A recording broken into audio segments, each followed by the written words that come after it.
step back from being so overly involved in the world of finance and director of the guy who supply finance.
We're right at 10 o'clock.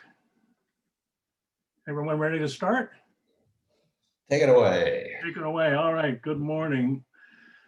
I'll call this workshop meeting to order. Do I have a motion to adopt the agenda? So moved. Thank you, Brian. And a second. Vanessa, second. Thank you, Vanessa. Looks like we have a quorum. We have 4 board members on. I do not see Kevin or Mary Ann at this point. But let's go ahead and get started. We have a couple of very, very brief discussion items and then 3 more detailed action items. Let's start with a brief facilities update that we've all received. Is Nikki on? I am. Good morning, David. Good morning. So as you saw in the report, there was not much to report within the past 2 weeks. We're just asking residents, again, to continue to abide by the rules and regulations of wearing facial masks. We had on January 11th, a few of our leagues utilized the new grass fields from the Overseeding project. And so far, everything's going fairly well. So I'll take any additional questions that you have for Parks and Rec. Okay. Anyone have any questions? It's nice to see a more routine report, Nikki. Thank you. You're very welcome. And just a reminder to our attendees, residents are welcome to speak. If you raise your hand or put a note in the chat, one of us will see that. And this is, the comments would be relevant to the topics that we're discussing. So if there's any resident comments about the facilities reopening update, we'll take them now. Otherwise, we'll move to the next one, which is the annual meeting update. And that would be Neil or whomever you would ask to do that. Any update? I know it's a work in progress. We talked about that a couple of weeks ago. So any update at this point or any questions to the board or? Yes, sir. Good morning, everybody. Today was our deadline that we had asked candidates to submit their written responses to the question that the almost subcommittee, if you will, of the board. David, I'll be careful with how I say this because I know you've done an exceptional job of trying to make sure you're not getting privileged information with respect to the candidacies. Those are filtering in, so candidate videos, candidate responses to questions. Like any good plan, there's always going to be unpredictable circumstances. So we are technically about a week ahead with respect to the candidates. And I bring this up of the candidacy because the annual meeting, because we will be installing a new board at the annual meeting, if nothing else. So ideally today, if we have people that have unique situations, we have no issues requesting the board grant us a stay to push it into next week. But February 1st, when the election goes live, is when we want to have every candidate's information up there at the absolute latest. Annual meeting update. JR, myself, and some of our team, we've started to look at what might a well-done virtual annual meeting look like in lieu of trying to piggyback on Celebration's 25th anniversary. Those events are already incredibly detailed. There's a lot of moving parts. JR and I have begun the marketing component of soliciting sponsorships, etc. So we will present to the board within the next week, or at least offline, maybe not offline, but on email, how an annual meeting might look by not deferring it. And some of the ideas so far, video is easy to kind of give some pictures and videos of the successes that Celebration has had despite a global pandemic. We've kind of discussed potentially having, if there's RSVPs, we have the potential to kind of deliver swag bags ahead of the annual meeting so that there could be participation, at least from a virtual perspective. So open to ideas, but at least strategically looking towards the end of the year where we are going to be just neck deep in planned events for the anniversary, we're not completely convinced that will be the best time to push back a quote unquote physical celebration. So anyway, we're not committed to anything yet. So we're still spitballing.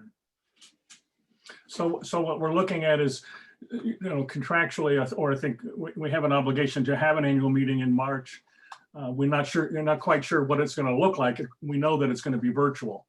And then again, not sure exactly what sort of component, I think we talked about this 2 weeks ago, what sort of component would be part of the October, November 25th anniversary rollout? Yeah, no, we have to legally have your annual meeting for your dedicatory instruments, especially the installation of new directors. Right. At the minimum, that will be done, but we would like to not do just the minimum since, Right. since I do think there's a lot of opportunity to show off and showcase what the board and the management team have been able to accomplish under the restrictions that we've had. And I say all that, but really it's JR and his team that have, found ways to create experiences for people despite what the world's going through right now. Right.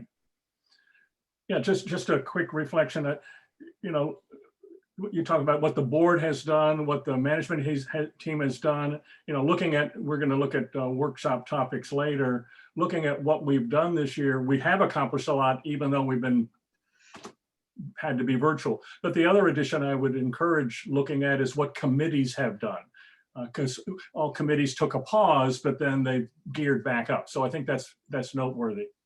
Absolutely. Yeah, volunteer. When I say board, I need to be more specific. Okay. The management team and the committees, we serve at the pleasure of the board. So I apologize if I have any volunteers that assumed that I didn't value their contributions, but most of the work that the board does and implements is at the direction and research of our volunteerism and our team here. So it's a collective appreciation. I was talking to somebody the other day, in my former state, and they're still shut down.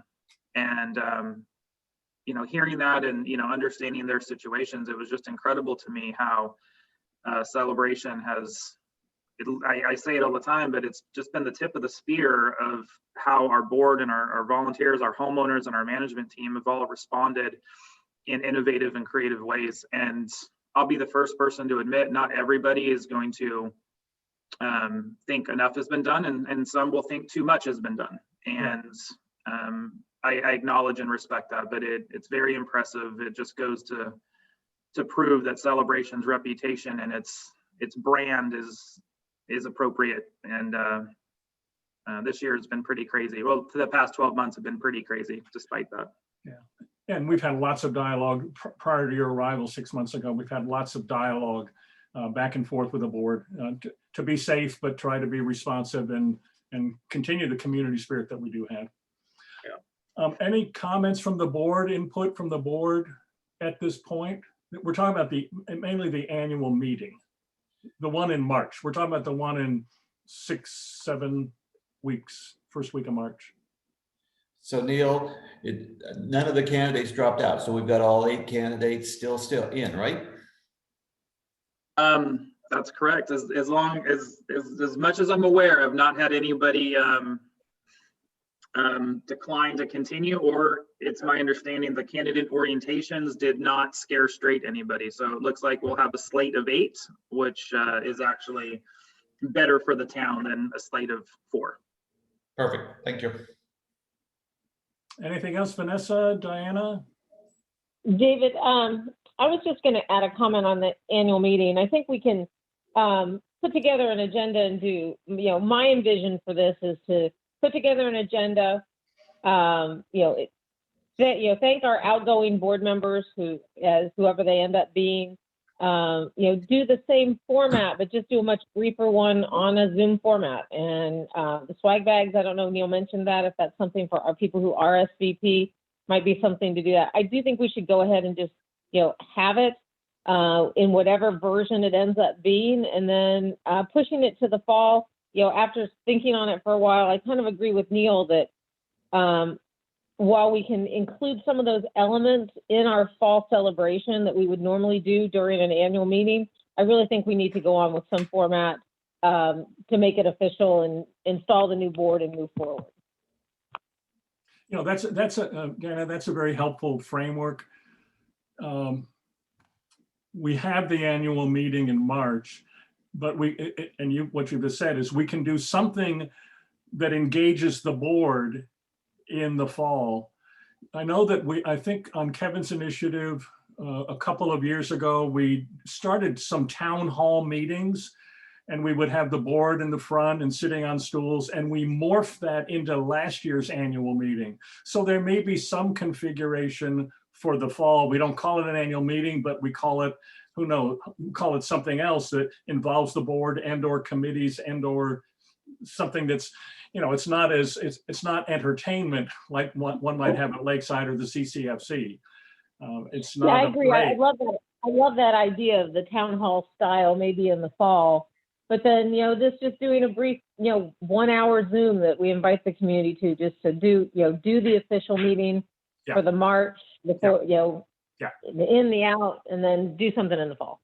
Yeah, that makes a lot of sense. So it's not just the fun things in the fall, but we have some serious parts, engaging the board or whatever that might look like as part of a 25th anniversary. Maybe reflections on the past and the future. It may involve some of the early residents. It may be some newcomers. I mean, who knows? That could be crafted later. But Anything else? Go ahead. Yeah, I love that idea of having some of the founders involved in that, because there's a lot of founders still here. But it could be, where do you envision the future type thing? So, Yeah. but that's conversations for a future time. Yeah, But but very good. I like that. I like Yeah. where we're headed. Vanessa, Yeah, Brian? just ahead. to follow up, I think the consensus of keeping your annual meeting as your annual meeting, and making sure that that we're doing our due diligence on that is good. We don't want to add any more fuel to the efforts that they're already putting towards Founders Day. So if that's going to put any type of extra pressure where it's not necessary, I think just keep it where it is in March and do what we need to do. I'm good with that. Brian, sound okay? Any comments from the residents? Just raise a hand or. David, I'm sorry. I don't want to step in. I just forgot. I should have been more clear. The initial candidacy profiles of all candidates for the board are on the website. Each candidate's photo, there'll be like a block to the right of them. That is where the supplemental information will go. So if I didn't mean to misspeak, there is candidacy information available now for those that are really trying to do their due diligence, but there's more forthcoming. So I just wanted to clarify that. Right, thank you. All right, let's move on. First substantive agenda item is celebration recycling. We have Dawn McCormick and we also have Ken Lee. I think Ken is online. So we did discuss this 6-8 weeks ago. And so we have in the packet the same comment on the, the same contract that was presented before. So who would like to carry this forward? I don't know if Neil, if you want to guide this, or if Michael wants to guide this, or. I can give a quick introduction. Ken's been on a couple calls previously as he brought this forward to the board. Ken, please correct me where I misspeak. Really the intent of the renewal or the request of a renewal or the consideration earlier than maybe the current expiry is because Ken and his team, there's a fleet of vehicles that are specifically modified and branded for celebration. Clearly everybody's understands the alleys. And so to continue to go through and provide a level of service that is actually modified and specific to celebration, they need to kind of start having strategic planning about refreshing and updating their vehicles in their cycle, or not their cycle, but their fleet. And that's really where this is going. And of course, other than the fact that Ken and his team love serving this town. So Ken, you can correct whatever I've misspoken on. No, you're absolutely right, Neil. We have to start planning ahead, and we need to start planning 5 years ahead, not just a couple of weeks or a month or a year or so. So you're right about that. We really need to get moving forward on this because Island Village is coming, and it'll be here sooner than we all think. Just the way they're building, it's crazy. But aside from that, I'll go ahead and I'm sure that Dawn probably has a lot of stuff on her plate today. So let me introduce Dawn to the board and to the residents. Ms. McCormick is senior team leadership at Waste Management of Florida. She chairs a lot of different organizations with Recycle Florida and was part of Recycle America. And she's very important and strategically in the industry. Dawn sent a letter to us, I think it was late November, maybe early December, about our efforts in recycling. And we really, well, we started this whole Clean Stream initiative in early 2020. And because of the pandemic, it kind of pushed it off in the back burner. But we really took off with it in June and July. So we really started hammering really hard on the objectives of the Clean Stream initiative, was to remove the garbage, the trash mixed in.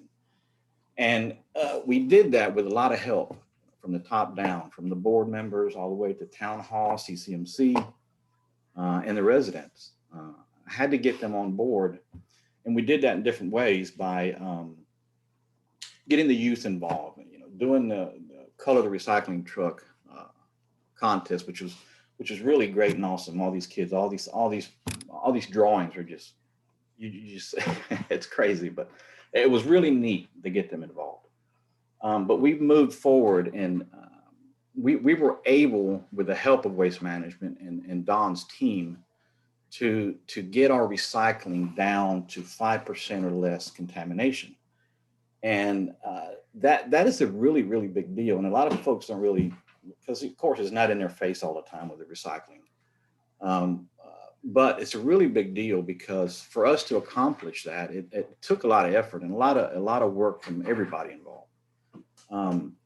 But Dawn recognized this, and she sent us a letter congratulating Celebration and our efforts. So without further ado, I will turn it over to Dawn, and she can speak a little bit about what we've done and what this means to the industry. Dawn? Right. Thank you, Ken. Thank you for the opportunity to address the board today and the residents of the great town of Celebration. I know it's a wonderful place to live, work, and play, and congratulations on being a part of that. We did send a letter to Ken in early December. I'll read it quickly. It's not very long. On behalf of Waste Management, Inc. of Florida and our recycling team members, who are Matt Orr, John Perry, and Anthony Roman, we wanted to congratulate Celebration on the impressive results of the Clean Stream initiative. Contamination or non-recyclables in the recycling stream is a major challenge globally, including here in Florida, where some counties and cities have as much as 30% garbage in their residential recycling containers.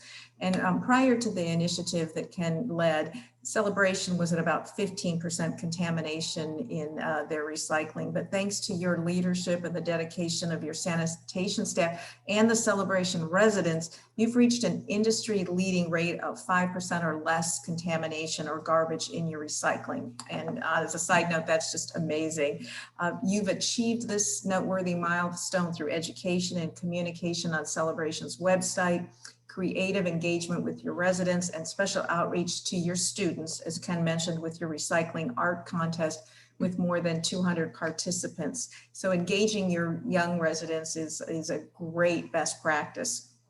Celebration was on track to recycle nearly 816,000 pounds of clean cardboard, paper, bottles, and cans. And your Back to Basics recycling program in 2020 and your comprehensive education efforts on how to recycle right are really a model for Florida cities. So we wanted to congratulate you on a job well done of keeping recycling both environmentally but economically sustainable. So that was the gist of the letter. And I just wanted to mention one thing. You're talking a lot about the pandemic and turning the calendar from 2020 to 2021. But one of the things all of us in the industry learned dramatically over the last 12 months is not only is recycling right for the environment, we know that, but it is just crucial to the supply chain of manufacturing items. Recycled paper plays a big part in tissues and toilet paper and all the things we couldn't find on our shelves early in the pandemic.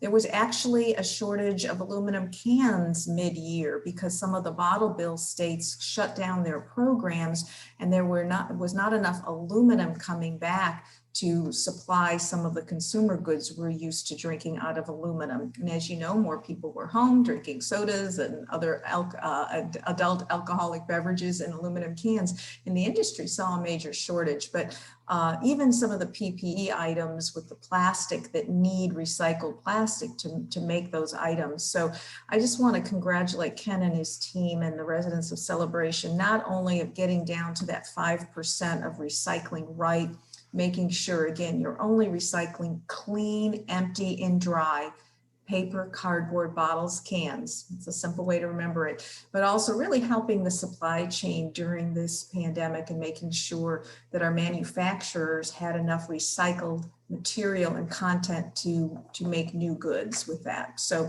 congratulations on a really great effort, and Waste Management's pleased to be your processing partner in this effort. Thank you, Dawn. We really thank you guys too for putting up with me for all these months prior to just pushing and probing and poking to trying to get some to where we at today. And not only is it hard to get to that 5% or less contamination, but it's even harder to sustain it and to keep it. And from my understanding, talking with the guys over at the Orlando Transfer, our recycling that's coming into the Orlando Transfer is the cleanest that they see, period, altogether. So that in itself is pretty substantial, and we're going to continue doing, and we're going to do a lot of things this year to move along and bring in other things, some scrap metal recycling, aluminum recycling, just some drives to make the residents more aware of what really it's all about. So, right. And one of the hints we try to tell our residents in closing, Ken, is it's better not to wish cycle. I know we all want to do the right thing for the environment, but if you're holding something in your hand and you're saying, I hope this is recyclable, I'm going to put it in my container, it's better not to do that. When in doubt, throw it out. We really do. And I know Ken only wants those good, clean materials. Like I said, cardboard, paper, bottles, cans, everything else, you're better off not contaminating your good recycling. So I know you want to do the right thing and just recycle right. And it's the best thing we can do for the environment. Thank you, Dawn, and thank you, Ken, for the update on recycling and putting that into the larger context of, if you will, shortages and so forth. So that's very helpful. The action item before us is the contract. And I know, again, we talked about this a few months ago. And so let me just frame this as I've read it. And again, as I shared earlier, the document that was part of the package talked about doing something by the end of the year. That was the end of 2020. So we know that there would be updates, Ken, to that. So I look at this as three potential options, just to put it out to the board, and then we can talk more detail. One is, do we go out to bid? I mean, your proposal is just renew. Okay. So one question is, we choose to go out to bid. Another option is accept it as is. Let's have a determination, honor this 5 years, so forth. And then a third option is, okay, let's just do a 1-year option. So I just put those out there, not as a motion, but as a discussion framework. Brian, Vanessa, Marianne, if you have other ways of framing it, just so we can move this forward and make a decision. So let me jump in, David. Great, please. Last time we spoke, and I don't know if management has followed up on this, but we had a question about, obviously the contract is for more than $10,000, which technically requires 3 bids. Was there any way to do this without having bids? For the sake of, we said it last time, I'll say it again, Ken's done a great job. I get talked to by a lot of people about a lot of things. Everything I hear about Celebration Sanitation is a compliment. I have not heard complaints. The recycling got more compliments. So, I think we can probably all safely sit here saying that we think we've got a very competent vendor doing a good job. So the question is, from a legal perspective, do we even have a choice? And that was one of the questions we raised back then. And maybe Neil or somebody can comment on a little there, because we don't have a choice. Let's just admit we don't have a choice. And then it's, do we go out to bid or do a one-year contract? I don't think we have a choice. We got the RFP going on. There's no way we can do a competitive bid situation this year with all the hours we're going to be putting on the RFP. But and if Vanessa and Diana remember it the same way I do, then what we need is, do we have the legal answer from Neil and his team as to whether we even have a choice? Sorry, David, do you mind if I just answer, please, Brian? Please go for it. Brian, you're absolutely correct. There is state statute that neither myself nor the board can ignore, despite even if it's the best interest of the corporation. So there are three. Well, actually, let me backtrack. So the reason any contract would have a legal requirement from the state of Florida to be bid out in terms of an RFP or competitive bid process is if it exceeds 10% of the total annual operating budget, including reserves. In this case, yes, that criteria is met. Of the three exceptions that would the board could consider where they wouldn't have to bid it out, the first one being if this is a renewal of the initial contract, and that contract must predate October 1st, 2004, and the price is the original as the pre-October 1st, 2004 contract, then there's no requirement for this to be bid out. The second is if this is the only trash service provider in Osceola County, then no bid requirements are required. And number three, if the contract actually has modified language that has a no cause 30-day cancellation provision, that would also allow the board to not send this out to market for bid, but go pursue a renewal. So those three criteria are what would exempt the board from an RFP process. So Any one of those three. Any one of those three, David. Thank you. So basically, Neil, just to make sure I heard it clear for residents listening, the board members, if we change this contract to have a 30-day out clause, then we could renew it.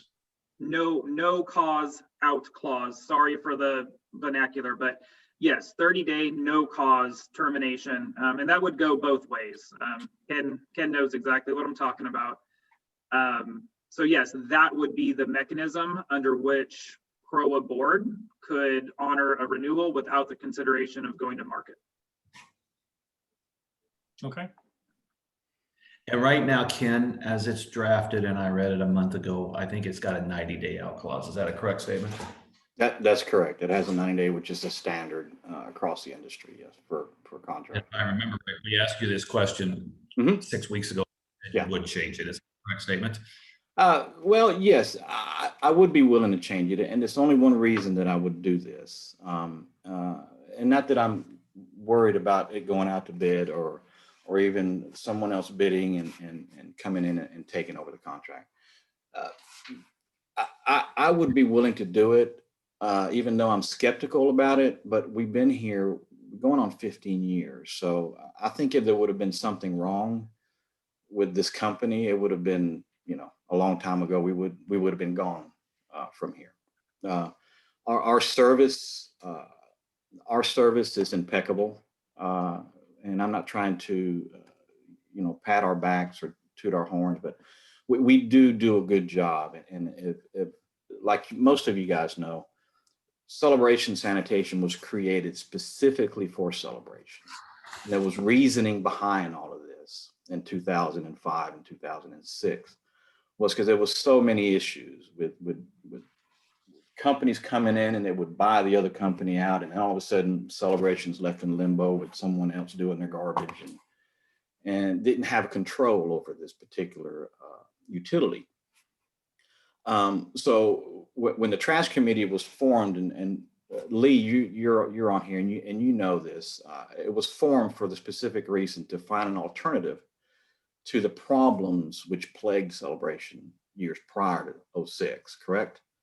Yeah, that's actually what was on. I wanted to give a little bit of the history of why, of how we got here, and that is exactly right. If I can jump in, I saw this on the agenda And I wanted to just jump in. What happened was, so years ago, we were getting our curbs and our alleys, which are very narrow, by the way, as you guys know, and our curbs and alleyways were getting ripped up quite a bit. And residents were complaining they were getting stuck in the alleys. So we put together a group on the CROA board at the time to look at the big companies and see what we can do. And the best thing that we did was to come up with Celebration Sanitation, a purposely built company with a resident in sanitation services with experience to actually buy new trucks. So these are smaller trucks. And if you look at, say, Republic or Waste Build, or or any of these companies that you guys might bid out, what Ken said is right. Is they're going to run it from Dallas. They're going to have different different teams doing it every day. They're going to be doing so it would be a race to the bottom. So the RFP process. So we decided at the time that it would be best. Celebration is a special service, special community, and didn't want to do what they were doing in Osceola County and other places because we wanted special service. Also, if you do look at this as holistically, if you decide not to bid this out, which I would recommend, by the way, is I would also say to you, just like how you've done in the past, is this service level to what you want? And is the dollar figure you're paying, is this right for the residents? And I think it's $24 a house, something like that. You're talking 2 days a week of service and also recycling. I don't think you're going to get that specialty anywhere else. And for the sake of disclosure, I'm invested in Underground Waste, which is Jay Wheeler's company that does underground trash. So I'm very familiar with this business and the big companies that will come in. They will bid, and it may be a race to the bottom with dollar figure, but they're going to switch crews and they're going to do everything. But as a resident, speaking as a resident, I feel my dollars going in is a good money well spent, but I just wanted to give you the history of why we set it up. And I do believe that as Island Village is coming on, we probably need to look at what to do now to get ready, and we need to get any vendor ready for that. But as a resident, I think we're all happy, and I think certainly as as been stated, they've done a good job. But I just wanted to say that the reason it was set up was purposely to curb the damage that was occurring in the alleyways, the safety issues in the alleyways for speeding and some other things, and having a direct line of contact has made a huge difference over the years. So anyway, that's all I wanted to say. So thanks for your time. Thank you, Lee. That's very helpful. So just reframing it with the, Brian, to your point, with the RFP process going on, it is unreasonable. I will make a statement, dovetailing yours. I think it's unreasonable to go through a bid process this year. Would that be where you are? Oh, I mean, David and I, we both know we're putting in countless hours on the RFP. It would be impossible to tackle another one. Yeah, and David, the other piece, just a moment, I'll come right back to you. The other piece, based on Lee's very helpful and Ken's helpful part of the history, and also the quality of services that we have, do we want to even consider a bid process a year from now? So, and then we have the agreement that we could legally do a new contract if we have a 30-day out clause. So, David? Vanessa, please. Yeah, I'm going to try and save everybody a little time on this one and make a motion. Please. I would like to motion that we approve the contract that is presented before us with the amendment to meet legal standards of the 30 days without cause clause. So that's my motion. Okay. Do we have a This second? is Diana, and I will second. Thank you, Diana. If I could make a comment, when I read it 6 weeks ago, I had some changes. They were mostly minor nuance type changes. So my question would be for Vanessa and Diana, can we make the motion and approve it at the January 27th or whatever it is board meeting, so that we can just clean up and review a final contract? So that board meeting. Can you turn a contract around that fast? As far as my motion's concerned, yes, I do remember you had some minor changes to it, and I don't know if Ken ever saw them or not, so that might be important to do that. I do think we need to get this passed, so that we can give Ken some answers, so I'm good with whatever. Yeah, I can handle that with the second as well. And for the sake of clarity, I'm a supporter of renewing the contract, moving forward, and fighting the bigger battles that matter. So I'm not trying to kill this. And I'm a supporter also of this. I do have a clarification question. The contract itself is for 5 years, correct? Yes, With sir. a 5-year, Yes, right? yeah, The cover letter talks about an auto renewal option, but that's Correct. not part of our motion or the contract, correct? It's a that's not in the contract, it's in the letter, it's not in the It's in the letter. contract. So the contract is for 5 years. Well, Dave, let me correct that a little bit, because it is in the contract. It is in the body of the contract that we renew the contract for 5 years with a 5-year option at the end of the first 5 years. It is. And see, that's what I remembered, is it was a 5-year contract with a 5-year option, and Correct. either party could opt out, if I remember right. Correct. And you're adding a 30-day out clause. The anyway. 30-day out clause, I guess, Yeah. covers that. I think we're protected. I think we're The thing protected. I'm saying is, let's just get the final contract so we can all read it and vote on the final contract for formal approval, but for the sake of this, it's good. So Neil and Susanna, is this something that we can add to the agenda for Wednesday? That's 5 days from now. And I know we're already have a draft board book out. David, I'm Susanna and Neil today. Oh, So nice. yes. I love the outfit. Ken, for me, we have a board meeting next week. I feel all of this is, honestly, it's just very micro modifications. Are you comfortable with you and I getting the final product in lieu of the current motion and vote in front of the board next week for final ratification? Yes. Okay, then David, yeah, Ken and I will make sure this happens for your board meeting. Great. And then, so we'll modify the agenda to have, we can always add items, but for public disclosure, it's good to have that out there. So do we have any other discussion here from the board? Okay, any discussion from residents? I do see a comment in the chat. Mike Jackson echoing Lee's comments. Very pleased with the services. I'll just make a personal note. It's so nice when I sit on the front porch that were designed for community and to constantly get honks and waves as I'm sitting there in the morning and the drivers go by at 7:15. It's just, I think they look to see, is the guy out this morning reading his paper? And it's just, it's you know what, that's part of community. It is, and it is part of community. And that's who we are. And just remember that we Celebration Sanitation work for you guys, and we work for you guys only.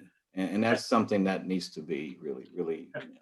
And thank you. And then I think Lee's perspective is very, very helpful back from why this was founded. So that's very important. Thank you, Lee, for saying that earlier. Any other discussion before we call the vote?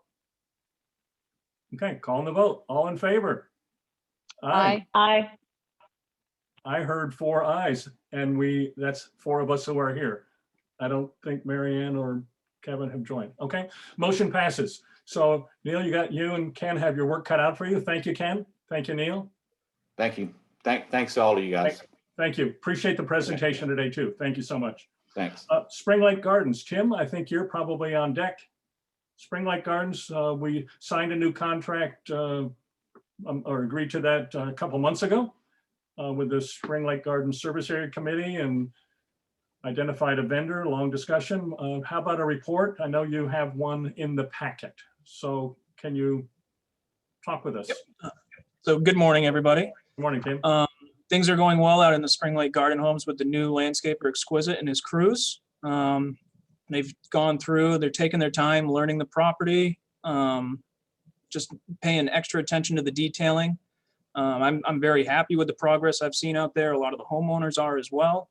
I haven't received one negative complaint or anything like that yet. It's all been good, positive feedback. The crews are very customer oriented. They'll knock on the doors, and if like a homeowner comes out and has a question or anything like that, they stop what they're doing, they'll answer, they'll go and knock on the doors afterwards to make sure everything is up to par for the homeowner, which is good to hear.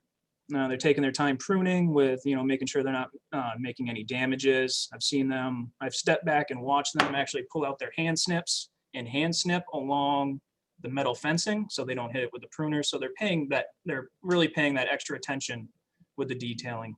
And I think I've seen Mr. Silva on here as well, if he wants to add in any additional information from a committee member. But as I said, everything's going smooth so far. I know they mowed on Tuesday. So they're working on the lay of the land. All the irrigation's gone through. So we're in good shape right now, I think. So it's a perfect time to start with a slow grow season. That's going to change. Brian, are you muted? Or David, are you muted? I am not muted.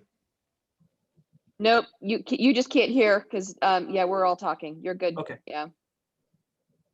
I didn't hear what you said, David. No, this is the slow growing season. This is a good time to ease in with the contractor. But yes, everything's looking good out there. It's looking better than what it was 18 days ago, 21 days ago, whatever it is. So it's coming along. So your report is helpful. One of the things I've shared this with the board, Neil and I and Susanna I met with Susanna and then I met with Neil this week, and just the idea of some other, if you will, in addition to what you have here, maybe an appendix that would have a checklist, kind of like we have with all the other areas where we have landscaping.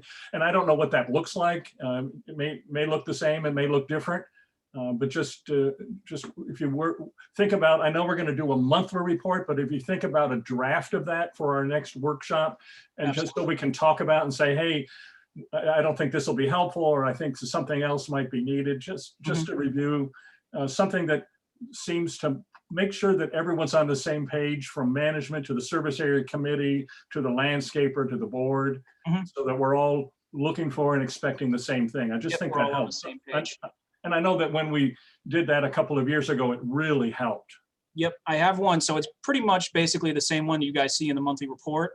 I've taken a few things out. You're just trying to button it up and put everything back together that will make sense for the committee as well. And I'm doing it on a 1 to 5 scale, 5 being the best, 1 being the worst right now. And so we can actually see the main progress that's going on. I think that will benefit both the board seeing it, the committee, management, and Exquisite as well. Good.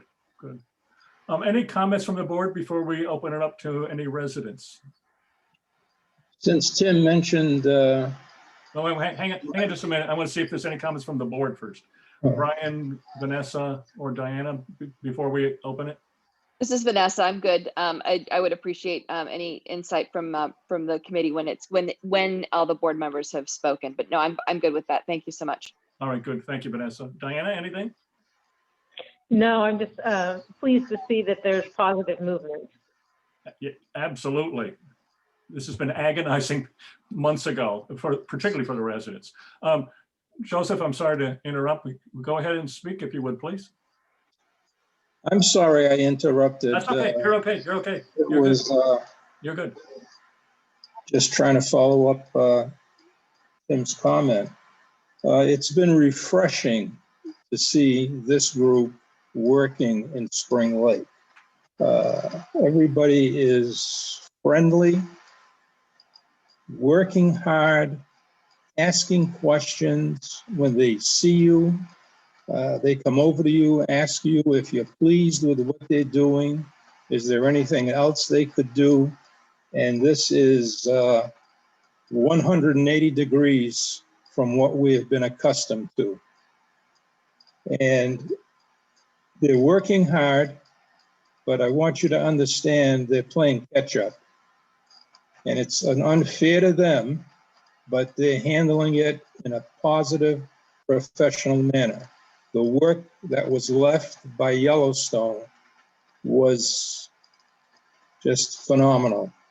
And some of the things that they've had to rectify really doesn't fall under their initial responsibility. I'm pleased with what I see. Have a positive outlook because my thing is, like I've talked with Tim, is once they get everything up to par, let's look and see how they handle their contract and meet the obligations that they have in their contract. So thus far, things are looking good. So Good. that's a plus. That is great to hear. I'm glad they're engaging with you, that the workers from Exquisite are engaging with you. And I appreciate your acknowledgement of playing catch up. So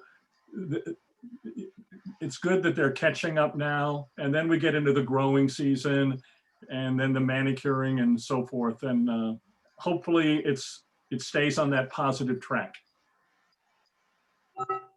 I hope so. Good. For everyone's benefit. Absolutely. Any other resident in Spring Lake Gardens or elsewhere? Anyone else want to speak? Apparently the raise your hand option is in a different place. You need to press reactions, quote unquote reactions. Anyone else? Any other comments from the board? I don't think there's an action item. It's simply to monitor on a monthly basis how this is going, because Let's go to trees. go to trees. Next item, thank you, Brian. Tree Street Design Guidelines. Again, materials here. I know there's a little backstory or background. Brian, you were working with Jack most recently. Do you want to jump in on this? Yeah, just for the sake of educating everybody, street trees are the trees between the sidewalk and the street. Those are CCD trees. They were planted by CCD. CCD really owns that land through an easement.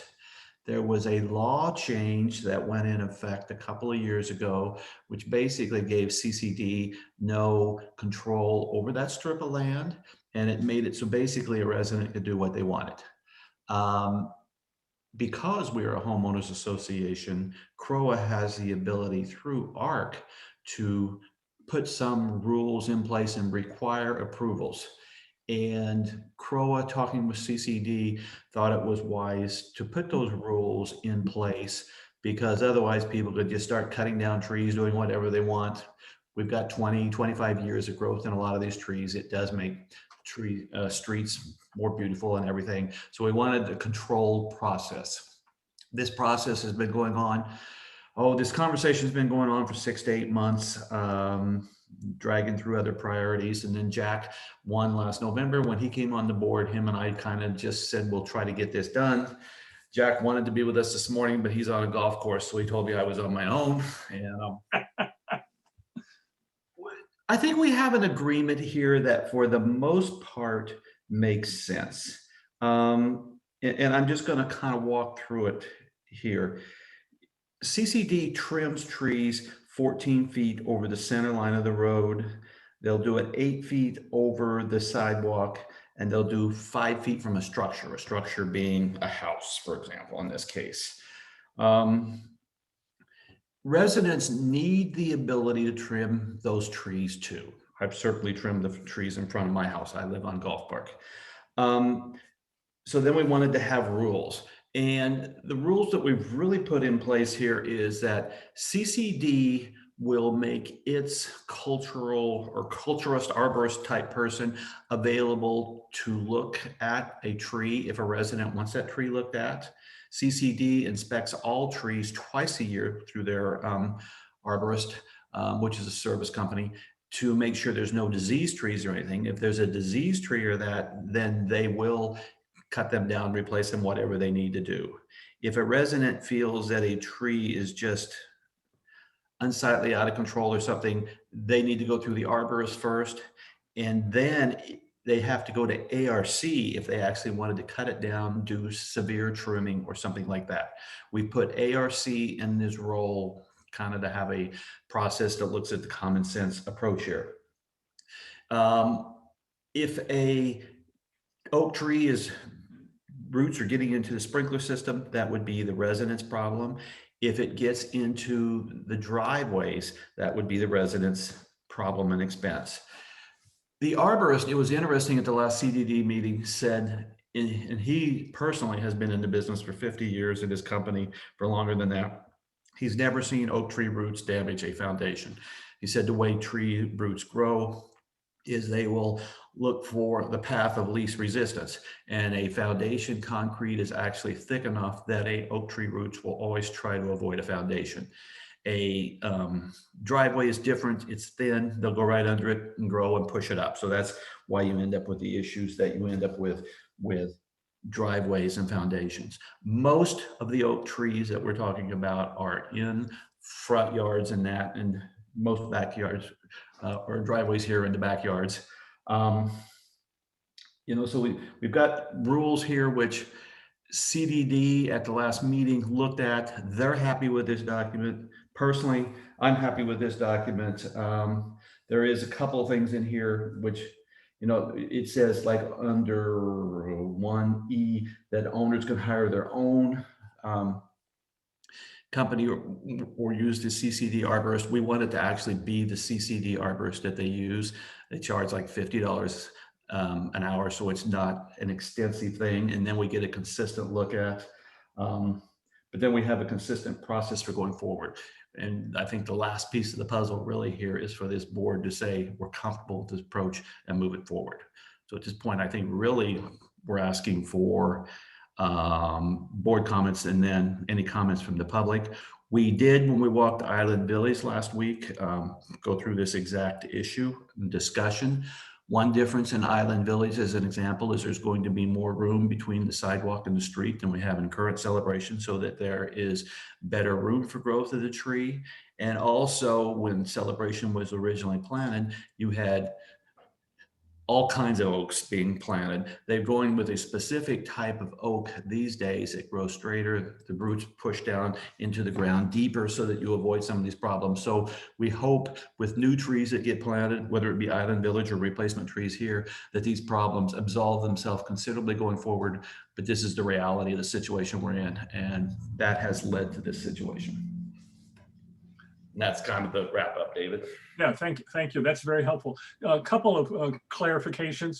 So one of the items, and it's on the second page of this, item 1E, CROA issues covenant letters.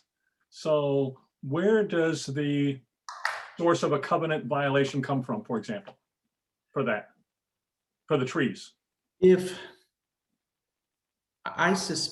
we were driving, if we had an inspector driving around, or probably if you had residents, and we know we have residents who carefully watch trees, and they said all the limbs were trimmed so that you have a tree where half the limbs are over the street and the other half are gone, that's going to come to covenants. So okay. We discussed this requires something pretty egregious. So yeah, someone who says, I don't want any of that, I don't want the acorns to fall this year, so I'm trimming back all the branches. And I have seen that actually. Yes. So CDD in their regular inspections may find something that then gets filtered into our covenants. Our inspectors may find something. So it can come from any source. And Neil had asked a question recently about why does this need to be a CROA issue? Because CROA is the only one that can create enforcement here, or otherwise people to do whatever they want. And we don't think that's in the best interest of the town and home values in that, you know, there is value in these trees and what it does for the treescapes and the value of homes. David, if I can chime in on that really quick, this is Vanessa. Yeah, so just for a couple of quick clarifications, this process has been going on for a lot longer than even the 8 months. It's been going on for years. Yeah. As soon as that changed, we've had problems with people chopping down their trees and having some issues with that.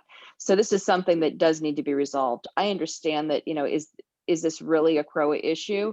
I think it is a CROA issue because we're the only ones that have any level of enforcement. And therefore, by default, yes, we are the controlling issue. We are the controlling entity. And I think in order to ensure that we don't lose our treescapes. That unfortunately, yes, CROA needs to absolve that. So that's my 2 cents. I'm in support of the document. CCDD and CROA have worked very hard on this, along with legal, for quite some time. So on that, I'll end talking. Yeah, I'm in support of this also. I have one minor adjustment that I found yesterday, just to comment. Item 3A, it's talking about CDD replacing trees that are diseased. They have also replaced trees that are damaged. Like after a hurricane, wasn't the last hurricane, didn't we have 100 some trees, or they had 100 some trees, or anyway, trees that are damaged. So might that be amended, or is that something different? I'm happy with that. I don't think Jack will have a problem with that at all. But isn't that, it's basically, this is their trees, and they're going to decide we need to get rid of it. They specifically, and we had that conversation even at the last CDD meeting, like a hurricane goes through and damages a tree, they replace it. So it's a to me, that's just a minor tweak. And before Jessica, Diana, do you have anything to say at this point before we go to Jessica? No, I think we have to put something in place. Otherwise, we're going to have, again, continuing with removal of trees and loss of aesthetics. So I agree with this proposal. Okay. Jessica, you just unmute yourself. Yes, thank you. I think I have. You are. You're good. Thank you. Okay, so I'm really excited about this because I started this really early on, and so I'm happy to see how it's evolved. I just had one question for clarity. I know, Brian, you had mentioned something about severe pruning of easement trees would require approval, would require an application. And I wonder if there's some determination for what we would call severe, or is that up to us to determine as we proceed in management?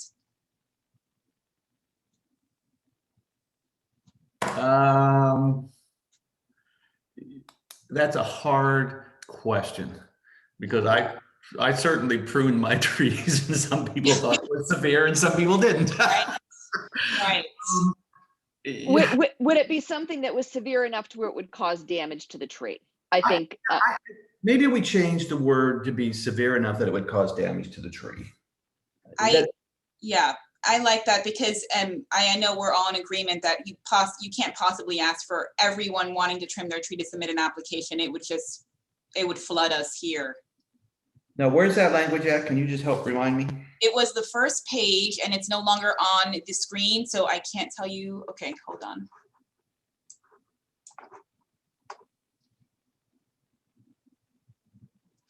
It says further trimming. If an owner wants so that basically this would state that any pruning other than CCDD pruning, they need to submit an application, I suppose. No, that's not what it says. It says if an owner wants further pruning, they must use CCD's tree company. Try item 1F on page 2. Yeah, if you could just go back to page 2. I thought I saw something about an application. It says D, if the owner wants extensive trimming of the street. Right. But it doesn't say application, actually. No, it doesn't. We tried not to turn this into an approval process. Yeah, I don't remember this ever when I was reading it. I think that part was all removed so that we didn't have to create more of a process. Most of it is going through CCDD, and we were just the covenants and ARC enforcement. That's what I thought. Okay, no, sorry, I must have, I don't think I read this through, and then your comment kind of threw me, but I see now how you guys eliminated that, and I think that's great. Thank you. Okay. It just says before removing a street tree, an application must be submitted for review. That's same thing that we're doing now. So that's yeah. And just, whenever a tree is pruned, whether it be on this easement or on the property pruned incorrectly, covenants would follow up. So that's great. Yeah, and go ahead. Then we're going to use a common sense application. And we stuck in here a specific clause, because I wrote it, that said anything can be appealed to the board if there's a question. So, we had that situation, Jessica, you and I spoke about, where the board can then put in a common sense application. Absolutely. Yes. Thank you very much for clarifying. So the other clarification, again, on item 1F was about the health risk to the tree or aesthetics of the tree. So trimming all the branches back, like aesthetically, you know, when we do crepe myrtles, aesthetically, temporarily looks awful, but then it blossoms for the year. Yeah. But on an oak tree, that doesn't come back the same way. Right. Yeah. So that's covered. Anything else from the board? I see Joseph has his hand up. Okay, Joseph, please, 3 minutes max. Thank you. I was trying to find something in here that referred to previous situations about replacing a tree. We've often had situations where a tree is considered a feature tree, a mature tree, and a tree needs to be like when it's replaced. Where is that spelled out a little bit for the homeowner if it's something that they are requesting it be removed? So if you go to part 3E, actually says if approved by ARC, owner will be required to replace the street tree with a like or similar specimen. Thank you. So we tried to get away from, you can only replace an oak with an oak. You could, you know, can you replace an oak with an evergreen? No, but you know, there are, like we learned on Spring Park Loop there, and that was discussed even at the CDD. They use a different type of breed. It's growing fast. It's worked really well. They're happy. So we've tried to give some flexibility there. Excellent. Thank you. Thank you, Joseph. Any other resident comment? Brian, can you tell us what you need? I mean, we've had a good discussion. It seems like we're in agreement or in a support of this. What is the next step? What is the approval process? Is this something that we need to approve as an action item by this board? Does CDD need to formally approve it as an action item by their board? What do you know? What do you know about the background? CDD has already approved it in theory, waiting our feedback, and they knew we were discussing it today. We have 2 changes from our conversation today. In 1E, I'd like to say owners may contact CDD and then pay to use their company there. So CDD has 4 tree companies, so use one of those 4. That would be consistent with item D. So that's a change there. And on item 3A, David, you had diseased or damaged. So with those 2 changes, I would be happy for us to make a motion today.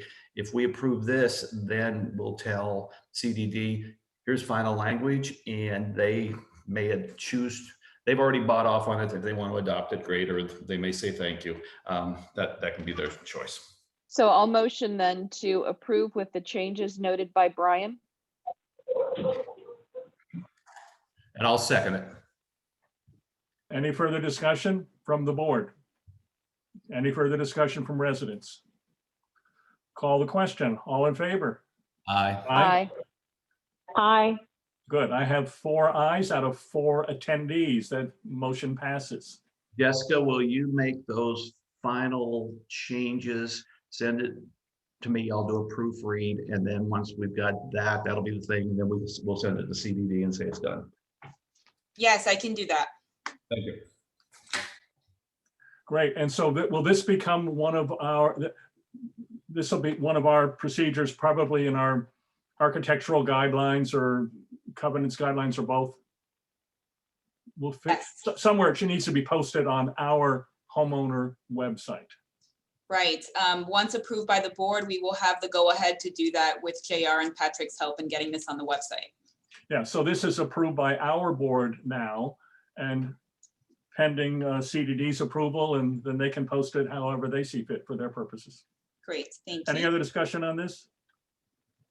Last item was upcoming meetings. Just as you see on the agenda, what I thought would be helpful just as a kind of a calendar planner, not just for the board, but for residents also, see what's coming. So we have a board meeting on Wednesday. We have a modest number of action items, not overwhelming at all.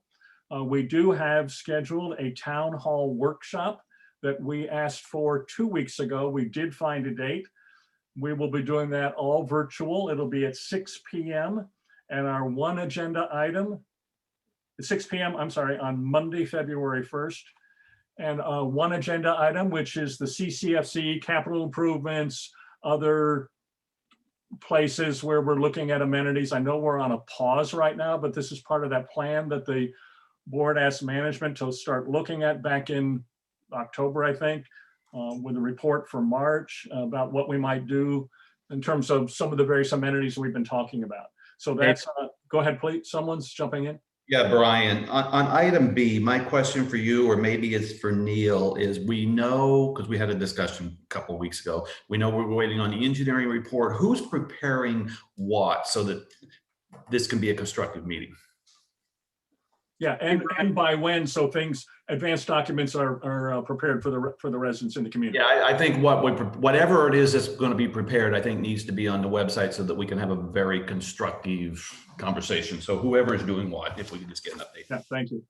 Brian, to answer your question, the board for this workshop will have a report for the workshop from your management team. I'm not comfortable publishing anything unless it's been ratified and or adopted in a workshop or a meeting. So if you guys want to do that on February 1st, then by all means, but I don't feel it's appropriate to disclose a working product to the community before the board has had the time to vet it at an executive level. So this is like a draft options. Is that what you're talking about? It's a draft report, and what we're doing is we're presenting to the board as requested an audit of all potential locations within Celebration, including the existing amenities, which may be modified to satisfy the amenity goals for the community. So you guys will have this prior to your February 1st meeting. And then that will allow us at a minimum of a 30-day vetting period from the board to go back and nudge, edit, modify prior to the March deadline. So just, I want to go back and clarify. When might the board see this? We have a meeting today with my leadership team that's involved in this. Monday through Wednesday, I will be working directly with Amber Whitaker, who's our lifestyle manager for the packaging, the presentation, and making sure the document is kind of coherent and makes sense. So the board should receive this no later than the 27th and or the 28th of January, so next week, which will give you at least 2 to 3 days prior to the workshop. So help me understand what we typically share things, even though they're in very, very draft form. I think it's wise to share them with the community so that the community can have an engaged discussion too. Is that something?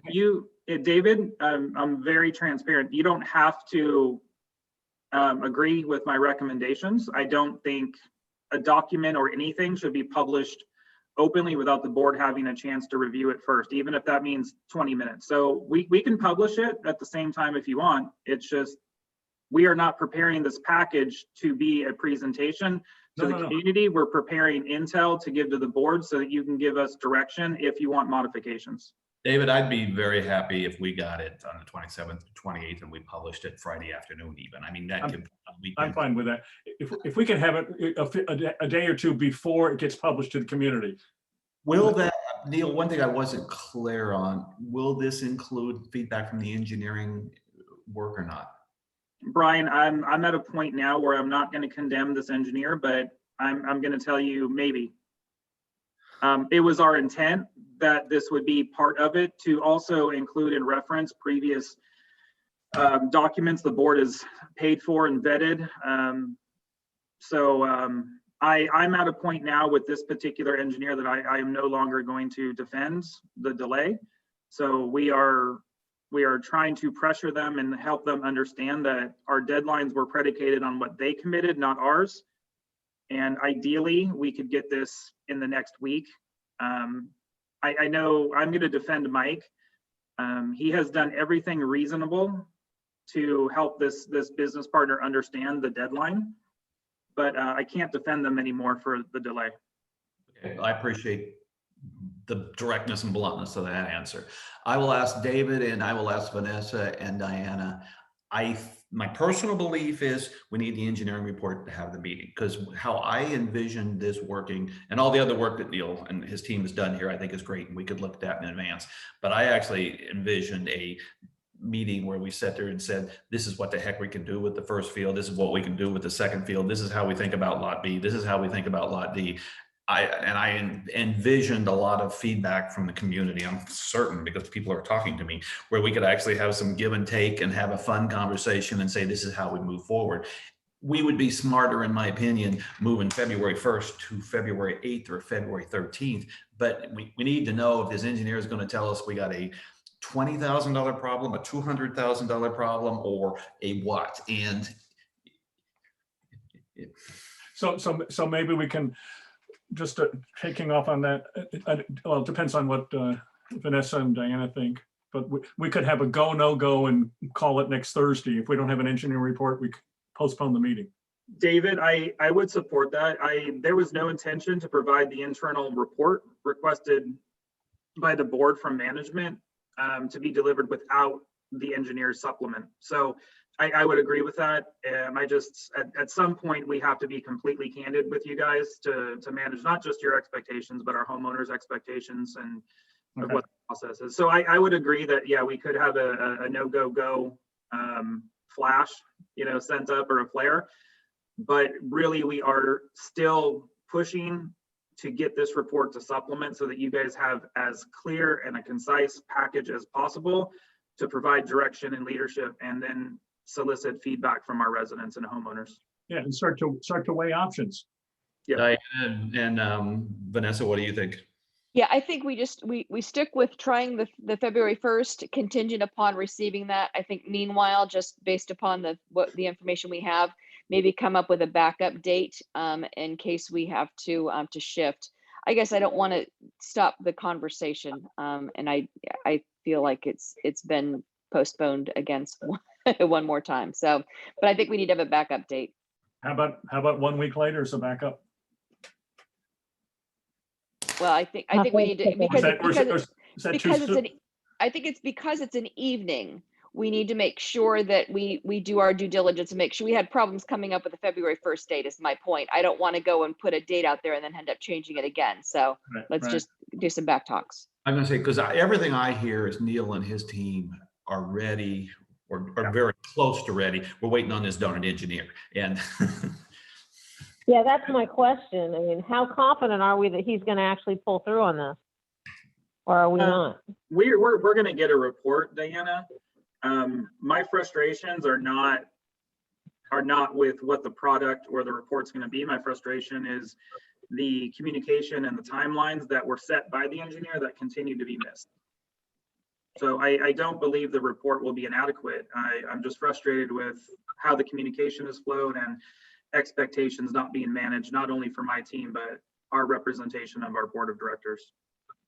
So what did you say your last communication was with him, and what his last commitment was for getting this report? The last communication, I have no problem sharing this with you. There's nothing that is executive privilege about it. Mike continues to be a good leader with his I guess we call it follow-up. We received a response this morning at 10 a.m. that the president of the engineering firm reviewed the reports, had some comments regarding the proposed options for corrections. We are doing more research to make sure we are giving you the most accurate and realistic options. He spoke with his engineer, and they should have the information shortly and should have a final report to us early next week. So I hope maybe that helps explain that my frustrations are with these continual, hey, you're going to have X by this, and then here we are still talking about it. So that is the verbatim, the exact information Mike and I received this morning at 10:10. So Neil, a clarification question. Once you and Mike and your team receive the report, you may or may not have to do revisions to what you've already developed? Possibly. I mean, if you find that certain facilities going to require millions of dollars of setup, that might negate something you have as an option. Yeah, we have, we're approaching this as a pro con for all available tracts of land, if you will. Okay, And if that engineer report comes in and it pretty much defeats some of our theory that we have right now, we would absolutely okay, course correct okay, and provide different alternatives. okay, okay, that's helpful. So can we agree next Thursday we'll have a go, no go? Is that a good date? I think that's more than reasonable based off the email I just shared with you and my team's anticipation of putting this together no later than, or finishing no later than Wednesday of next week. Okay, so obviously we'll be in communication, but for all of us, we're keeping that on schedule and hopefully it stays on schedule. And we're not going to come up with a backup date right now. We would start that process if needed midweek next week. Sound good? Diana, Vanessa, Brian, good with that? I'm fine with that. Yeah, and so then we have 2 more workshops scheduled for February. I didn't put the board meeting on yet. So- David, yeah, before please. you move, Go ahead. you have a hand up. I'm assuming sorry. it's regarding the I did not CCF. see, I did not see Steve it. North. Go ahead, whoever it is. Yeah, it's Steve Northridge here, 1130 Tapestry Drive. Thank you. Couple things. One is the board meeting, the board can receive this report from the management team. The management team, Neil was referring to it as part of the analysis that of all tracks. There was also a rethink plan, which seems like somewhat orthogonal to that. How is that going to be incorporated into any thinking that's going to go on regarding the analysis? That was my first question. The second thing is related to the engineering. Very disappointed here. He still has not produced his work. Jack in an earlier meeting suggested that we also engage with the corridor original engineering, that they had quite a bit of the information already on hand. I would suggest that that also be reviewed and have available to you as part of this report as well, because there could be some other information there. God knows what it is, but Jack seemed confident that the individual involved previously had quite a bit of information regarding drainage and so forth. The third thing is related really to somewhat different item, and that's related to communications. Right now, I've been trying to find the most recent minutes and also recordings of board meetings and workshops. From my understanding, unless they moved them somewhere else, the YouTube channel of Town Hall that I used to find the recordings, the latest one is published as October 28th. There's nothing beyond that point for board meetings. There are some recordings of the concerts up there, but nothing beyond 10/28. Secondarily, the latest minutes posted on the CROA site is of September 25th. And I have not seen anything beyond September 25th. So I'd like to know if I'm looking at the wrong place or if they've just discontinued publishing this information. So that was my. Okay, just to stay on track, that last item is actually not part of our agenda today, but you can direct that directly to management and also raise that during public comment during the board meeting. I sent an email already to Patrick on this subject last week, and I Okay, so haven't you received can, a response. okay, but let's address those other 2. Okay. And that may be part of our discussion on February 1st, how well those other, that rethink and so forth, how that is part of our thinking as we decide how to move forward. Is that reasonable, Neil? Just as those first 2 items that Steve mentioned? Yeah, I mean, I'm personally not capable of, sharing vast amounts of information in a confinement of a workshop. So any existing literature, reports, dedicatory instruments that are peripheral and or directly related to looking at future amenities are going to be resources and references to the report we submit to the board. Okay. All right, we just have 10 minutes left and we need to decide what our workshop items are on February 5th and 19th. What topics are essential for this board to cover in the next month? We have a list of topics that was posted with the agenda.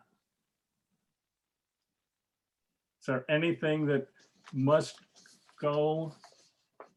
Yes, it's not on the list here, but we, being the finance committee, had prepared investment guideline changes that needed to go to the board. I'd like. Actually, Brian, that's item 15. It's at the very bottom of the list. Okay, I printed an old one. Okay, it's on here. Okay. I believe, yeah. Yeah, that's item 15, revised investments guidelines. And I know there's some discussion on this tennis center. Would that be part of our larger workshop, or is that something for, when I say larger workshop, the evening workshop? I think the only issue on the tennis center, and I think it could be discussed as part of the evening workshop, is do we prioritize it or do we not prioritize it? And, you know, we can talk about the proposal that has been discussed and do we want to let them do some work on their own? So I would make that part of the evening. Of the evening one, okay. What else, Diana, Vanessa, what else do we want to see? Let's strike some of these that we don't need here. Number 8, celebration sanitation should go away. We did it today. Gone. Number 9, street trees, we did it today. The CCFC, item five is CCFC utilization as access would be part, I think, of our rethink of the CCFC for that evening meeting. That one's done. I think the amphitheater can be included in that too. I think that's part of our amenities. I don't know if that's on our, if that's already on Neil's, and Neil and Mike's radar or not, but that could be part of it.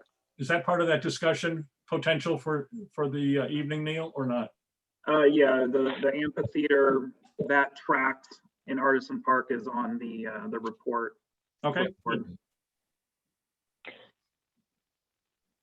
Number 1, I mean, that should be a pretty quick hit. The front entrance of the 851, if it's a replacement reserve. Why are we even needing to workshop it? Yeah. It's just a business decision. Wasn't that a handicap entrance? That was from a couple of years ago. Yeah, I'm gonna say I don't even know what we need to discuss there.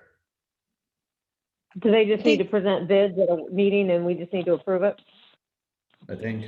I mean, in 2018 we had bids, or we had a presentation. Do we want to take it off, or I don't think. Is it on management's radar screen? Is it on the radar screen for Michael or Neil or Susanna?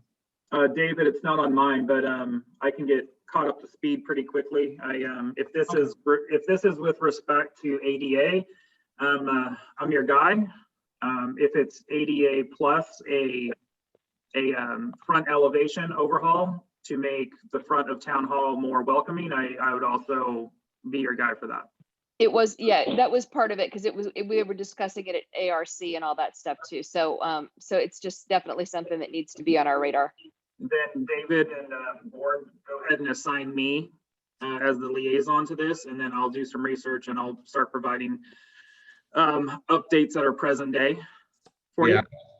I'm happy with that, David. I don't think we need to workshop it. We just need Neil to tell us whatever the heck we need to know. Okay. And I do think we need to discuss the holiday thing, that whole, what do we want to do about holidays? The holiday thing is actually something where CCD asked me to start a conversation with Jack to see if we could, like we did with street trees, if we could prepare something joint that would then come to this. So we would workshop it eventually, but we don't have anything to give yet. Is that fair? Do we need to prepare something, or they're preparing something first? I think the assignment was for me and Jack to prepare something. Right now, there is nothing to show anybody. Okay, so that can move down the list then, I guess. It's out there. It should not be forgotten, but that's what it is. Discuss the RFP process, number 7, David. I don't think we need to workshop that one. I don't think we need to workshop. I think that was probably early on. Yeah. And it was never removed, or before we even did the RFQ decision making. Microsoft. Do we need to workshop, the Teams thing, do we need to workshop that, or is that just moving forward? No, that's moving forward. There's nothing to workshop now. What about the old email addresses though? Do we need to talk about that, the transition of them? Well, but that's more of a training type thing. They're going to be setting up training sessions for people in late in February, March and stuff like that. They're going to have individual training sessions to move stuff. But how about the old? We have some legacy old email. That's it. With Teams, I understand you can move your history and everything. No, I think we're talking about the old ones that were originally issued, you know, the It's ones that were. it's the celebration.fl.us is the one that she's referring to. We discussed that at the last meeting, and the solution that we came up with is we actually changed the domain name for ours. Ours is now going to be brian.kinsel@townhall.celebration.florida.us. The other people have got a different domain name, and we're going to let them keep it, and they can pay for it, or it'll go away. Okay. But at some point, we'll need some training on Microsoft Teams or All that is in Jim's court, and they're thinking about it. Okay, But we don't have to workshop it, is what I'm saying. got it. It sounds like we at least have our schedule for the 5th, though. Is that correct now? Do we have Yeah. enough? We got investment guidelines, and what else do we have? Anything? That's all we have so far. And I'm fine with it being investment guidelines. We had a comment here from Mike Jackson. I don't know what that is. Will it require follow-up? Would It the might. town hall workshop on the first follow-up require a follow-up? I'm sure it will. Okay, so yeah, yes, that's good. Follow up, the other agenda item, follow up on the discussion from the town hall workshop on the capital improvements. I'm perfectly fine with that. Two agenda items at this point. So that would remove tennis center off this list too, because it's going to be on the 1st. And then you got some of this other stuff here, like lakeside configuration. I don't know. Lakeside security, you mean? Oh, lakeside configuration. That would be part of that same thing. And everything, and with how we're going to prioritize. I don't know what we got left on lakeside security to talk about. So Neil, with lakeside configuration, basketball court parking, is that part of your piece, or is that? I mean, okay, that is all part of what we're going to see. Yeah, the team that I've assembled in town hall, they part of their presentation on February 1st, and I keep emphasizing this. That our deadline for this was March 1st. So right.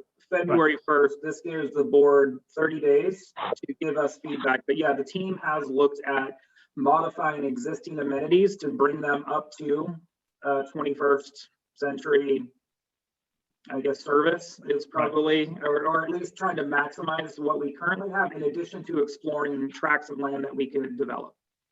Okay. Anything, so we have 2 agenda items for February, for the first February 5th workshop. Just a couple of minutes remaining. Any closing comments? We'll leave February 19th blank for now. We'll see what emerges. Anything else? So we end on time. Motion to adjourn. Thank you. Second? Vanessa, Diana? Sorry, I was trying to unmute. Second. Oh, good. Thank you, Vanessa. All in favor? Aye. Aye. Motion passes. Meeting adjourned. Thank you all very much. Appreciate everyone's participation. Good discussion today. Have a great weekend. Bye. Bye. Thank you. Good weekend.